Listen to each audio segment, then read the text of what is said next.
Fat loss లో గీ యొక్క importance ఎలా మనకు ఫ్యాట్ లాస్ లో యూజ్ అవుతుంది అని ఈ వీడియోలో చెప్తాను. Here it is. మనం వండుకునే కర్రీస్ లో కానీ ఆయిల్ కి బదులు గీ వాడచ్చు. రోటీలో గీ వాడటం వల్ల మన గ్లైసీమిక్ ఇండెక్స్ లో అవుతుంది. సో మన గ్లైసీమిక్ ఇండెక్స్ లో అవటం వల్ల మన బాడీలో ఇన్సులిన్ ఫాస్ట్ గా పెరగదు.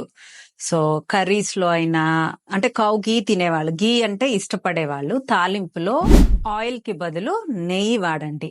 అండ్ ఇలా కూడా చేసుకోవచ్చు. అంటే రోటీ చాలా మందికి పడదు అని, చాలా మందికి డైజెషన్ అవ్వదు, వాష్రూమ్ అవ్వదు, ఇలా నా క్లయింట్స్ చాలా మంది కంప్లైంట్స్ చేస్తుంటారు. అలాంటి వాళ్ళు చక్కగా 2 స్పూన్స్ ఓట్స్ పిండి, 2 స్పూన్స్ మల్టీగ్రెయిన్ ఆట, 2 స్పూన్స్ శనగపిండి, సో ఈ 3 కలిపి కొంచెం పెరుగు వేసి, కొంచెం వాటర్ వేసి, వామ్ వేసి చక్కగా దోసపిండిలా చేసుకొని దోశ వేసి ఒక్క 1/2 టీ స్పూన్ గీ వేసి దాన్ని ఆకుకూర చాలా బెనిఫిట్స్ ఉంటాయి. ఆకుకూరతో బాయిల్డ్ ఎగ్ కలిపి తీసుకోవచ్చు. చికెన్ నేను చెప్పను, చికెన్ తో తీసుకోవచ్చు, ఫిష్ తో తీసుకోవచ్చు.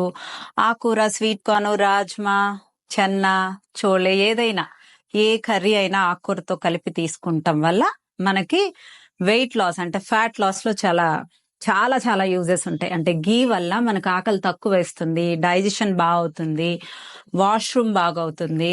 సో గీ వల్ల మనకి స్వీట్ క్రేవింగ్స్ ఉండవు. అంటే మనకి చాలా క్రేవింగ్స్ ఉండే తింటాం, యూజువల్ గా ఆకలే తినము. సో స్వీట్ క్రేవింగ్స్ కూడా తగ్గుతాయి.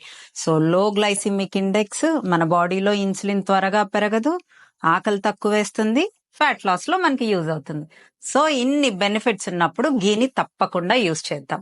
Note this point, count the calories, ఎంత వాడుతున్నాం అనేది చాలా ఇంపార్టెంట్.